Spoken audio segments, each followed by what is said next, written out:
प्रिय बच्चों, मातृभाषा क्लासेज में मैं आपका हार्दिक स्वागत करता हूं। आज हम लोग हिंदी में काव्यखंड में सूरदास जी द्वारा रचित पद शीर्षक से 7वें और 8वें पद का अध्ययन करेंगे। 7वें पद का प्रसंग समझिए। श्री कृष्ण ब्रज से मथुरा चले जाते हैं। उनके वियोग में गोपियाँ अत्यधिक व्याकुल होती हैं। श्री कृष्ण उद्धव जी को गोपियों के पास संदेशा भिजवाते हैं।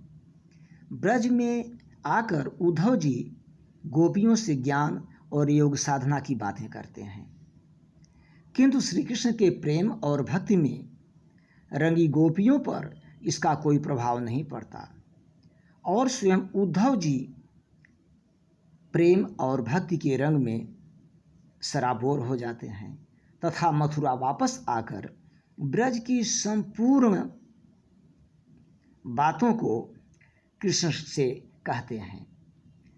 इस पर श्री कृष्ण भी पुरानी यादों में खो जाते हैं, भाव विह्वल हो जाते हैं और उद्धव जी से कहने लगते हैं, उद्धव मोहि ब्रज बिसरत नाही, वृंदावन गोकुल बन उपवन सघन कुंज की छाही, प्रात समय माता जसुमती अरु नंद देखी सुख पावत, माखन रोटी दह्यो सजायो अति हित साथ खवावत, गोपी ग्वाल बाल संग खेलत सब दिन हसत सिरात, सूरदास धनि धनि ब्रजवासी जिन संहित जदुतात।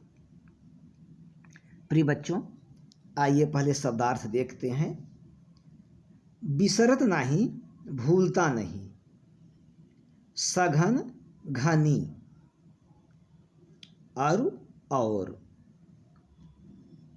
अतिहित बड़े ही प्रेम के साथ, सिरात बीत जाता था, जदुतात अर्थात श्री कृष्ण जी। संदर्भ प्रस्तुत सुललित सारगर्भित एवं मनोहारी पद्यांश हमारी पाठ्य पुस्तक हिंदी के काव्यखंड के पद शीर्षक से अवतरित है, जिसके रचनाकार या जिसके रचयिता श्री कृष्ण काव्यधारा के प्रतिनिधि कवि वात्सल्य रस सम्राट सूरदास जी हैं। प्रसंग, ब्रज से मथुरा लौटकर उद्धव जी श्री कृष्ण को ब्रज की संपूर्ण स्थितियों से अवगत कराते हैं।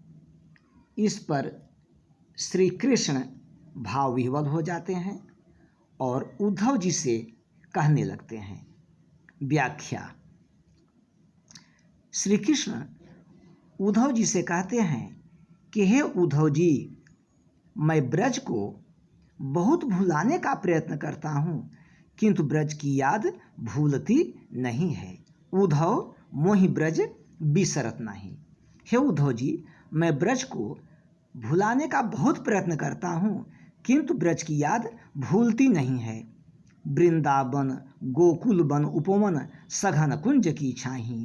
प्यारा वृंदावन, गोकुल के वन और उपवन, कुंजों की सघन छाया, यह सब रह रह करके मुझे याद आते रहते हैं। प्रातः समय माता जसुमती अरु नंद देखी सुख पावत। प्रातःकाल माता यशोदा और नंद बाबा मुझे देखकर बहुत ही आनंद पाते थे, बहुत सुख पाते थे। माता यशोदा माखन रोटी दह्यो सजायो अतिहित साथ खवावत। माता यशोदा मक्खन रोटी और दही बड़े ही प्रेम पूर्वक मुझे खिलाती थीं। गोपी ग्वाल बाल संग खेलत सब दिन हंसत सिरात। उद्धव जी गोपियों और ग्वाल बालों के साथ हंसते खेलते सारा दिन बीत जाता था, अर्थात कुछ पता ही नहीं चलता था कि कब दिन बीत गया। सूरदास धनि धनि ब्रजवासी जिन संहित जदुतात। सूरदास जी कहते हैं कि वे ब्रज के निवासी धन्य हैं, जिनसे यदुनंदन श्री कृष्ण इतना अधिक स्नेह करते हैं, इतना अधिक प्रेम करते हैं। एक बार व्याख्या और देखिए। श्री कृष्ण अपने मित्र उद्धव जी से कहते हैं कि हे उद्धव जी, मैं ब्रज को भुलाने का बहुत प्रयत्न करता हूँ, किंतु मुझे ब्रज की याद भूलती नहीं है। वह प्यारा वृंदावन, गोकुल के वन और उपवन, कुंजों की सघन छाया, यह सब रह रहकर मुझे याद आते रहते हैं। प्रातःकाल होने पर माता यशोदा और नंद बाबा मुझे देखकर बहुत ही आनंदित होते थे। माता यशोदा मक्खन रोटी और दही सजाकर बड़े ही प्रेम पूर्वक, बड़े ही प्रेम के साथ मुझे खिलाती थी। उद्धव जी गोपियों और ग्वाल बालों के साथ हंसते खेलते संपूर्ण दिन बीत जाता था, कुछ पता ही नहीं चलता था। सूरदास जी कहते हैं कि वे ब्रज के निवासी धन्य हैं, जिनसे कि यदुनंदन श्री कृष्ण इतना अधिक स्नेह करते हैं। आइए काव्य सौंदर्य।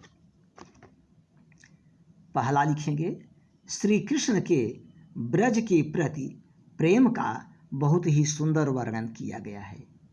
भाषा साहित्यिक ब्रज भाषा, शैली मुक्तक, रस वियोग श्रृंगार, छंद गेय पद, अलंकार अनुप्रास,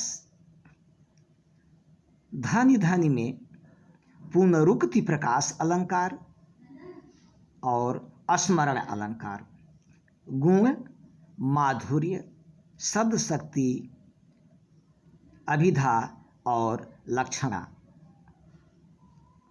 आइए दूसरे पद को देखते हैं, 8वें पद को देखते हैं। बच्चों, श्री कृष्ण के मथुरा चले जाने पर गोपियाँ बहुत व्यथित होती हैं। उद्धव जी को श्री कृष्ण जी अपना संदेशा भिजवाते हैं। उद्धव जी ब्रज में आकर गोपियों को श्री कृष्ण का ध्यान छोड़ करके निर्गुण और निराकार ब्रह्म की उपासना करने के लिए कहते हैं। इस पर गोपियाँ उद्धव जी से कहती हैं कि उद्धव मनन भय 10-20, उद्धव मनन भय 10-20, एकहु तो सो गयउ श्याम संग, एकहु तो सो गयउ श्याम संग, को अवराध ईस उद्धव मनन भय 10-20, उद्धव मनन भय 10-20, इंद्री शिथिल भई के सौ बिनु, ज्यों देही बिनु शीस, उद्धव मनन भय 10-20, आशा लागी रहती तन श्वासा,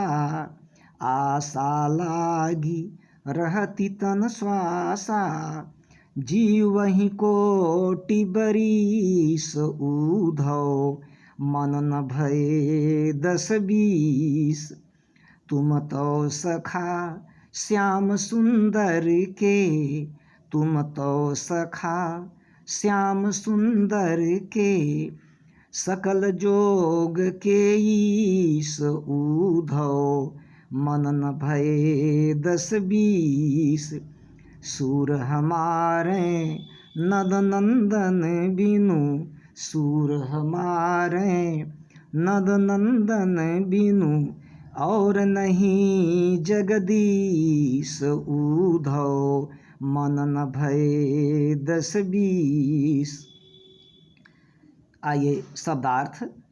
हुतो, हुतो माने था सो, वह, श्याम संग, श्याम कृष्ण संग के साथ, अवराध है आराधना करे, केशव श्री कृष्ण देहि शरीर तन, तन माने शरीर, कोटि करोड़ों बरिस वर्ष, श्याम सुंदर के श्री कृष्ण के जोग, जोग माने योग साधना, और इसका दूसरा अर्थ होगा मिलन, ईश स्वामी, नंद नंदन अर्थात श्री कृष्ण, जगदीश ईश्वर।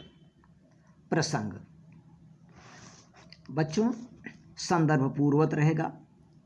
आप प्रसंग लिखेंगे कि श्री कृष्ण के मथुरा चले जाने पर गोपियाँ उनके वियोग में व्याकुल हो जाती हैं। उद्धव जी श्री कृष्ण का संदेश लेकर ब्रज में जाते हैं और गोपियों से श्री कृष्ण का ध्यान छोड़कर निराकार ब्रह्म की उपासना करने के लिए कहते हैं।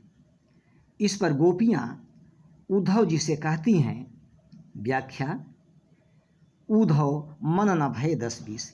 हे उद्धव जी, कोई भी साधना मन से होती है और किसी के भी मन 10-20 नहीं होते।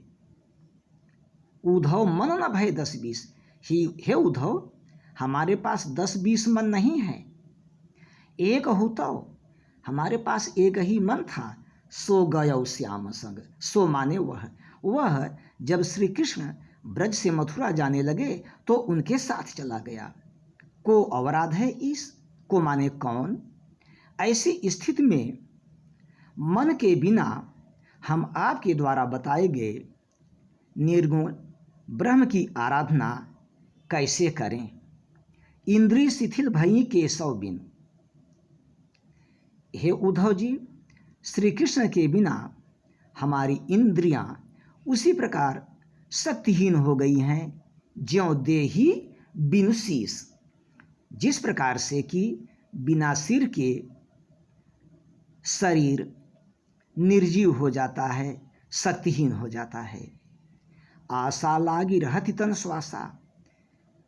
श्री कृष्ण मथुरा से कभी ब्रज वापस आएंगे, इस आशा में ही हमारे शरीर में प्राणवायु चल रही है, श्वास चल रही है, और उनके आने की आशा में हम करोड़ों वर्ष तक जीवित रह सकते हैं। तुम तो सखा श्याम सुंदर के सकल जोग के ईश, सकल संपूर्ण। उद्धव जी, आप तो श्याम सुंदर श्री कृष्ण के मित्र हैं और संपूर्ण योगों के स्वामी हैं। आप मिलन के उपाय को जानते हैं। गोपियों के कहने का भाव यह है कि जब आप जोग के ईश, आप संपूर्ण योगों के स्वामी हैं, आप मिलन के उपाय को जानते हैं, तो आप श्री कृष्ण से हमारा मिलन क्यों नहीं करवा देते। सूर हमारे नंद नंदन बिनु और नहीं जगदीश। सूरदास जी कहते हैं कि गोपियों ने उद्धव जी से स्पष्ट कह दिया कि हे उद्धव जी, हमारे लिए तो श्री कृष्ण के बिना और कोई ईश्वर नहीं है। एक बार व्याख्या और देख लीजिए। गोपियाँ उद्धव जी से कहती हैं कि हे उद्धव जी, कोई भी साधना मन से होती है और किसी के 10-20 मन नहीं होता, इसलिए हमारे भी 10-20 मन नहीं हैं।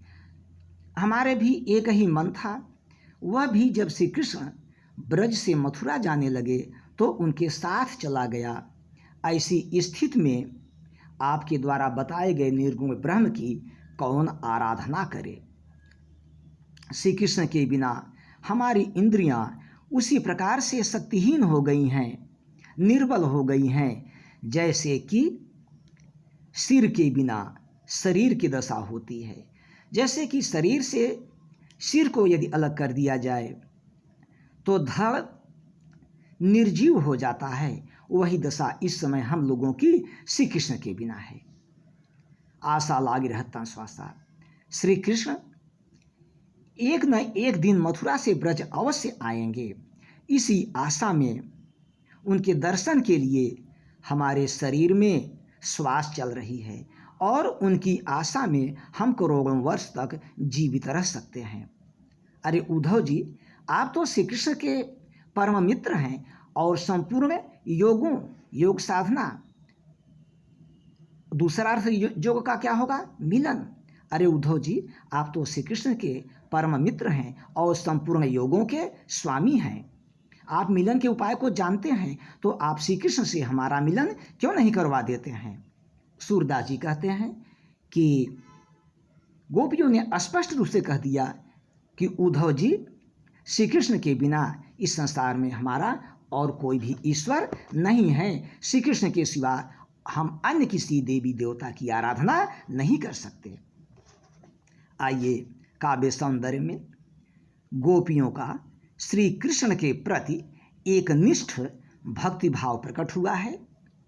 भाषा साहित्यिक ब्रज भाषा, रस वियोग श्रृंगार, छंद गेय पद, शैली मुक्तक, अलंकार अनुप्रास और सकल जोग के ईश में श्लेष अलंकार, इंद्रिय शिथिल भई के सौ बिन ज्यो देहि बिन शीश में उपमा अलंकार, शैली मुक्तक, गुण माधुर्य, शब्द शक्ति, अभिधा और लक्षणा।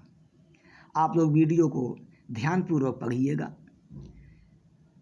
यदि कोई समस्या आती है तो आप मुझे अवगत कराइएगा। बहुत बहुत धन्यवाद।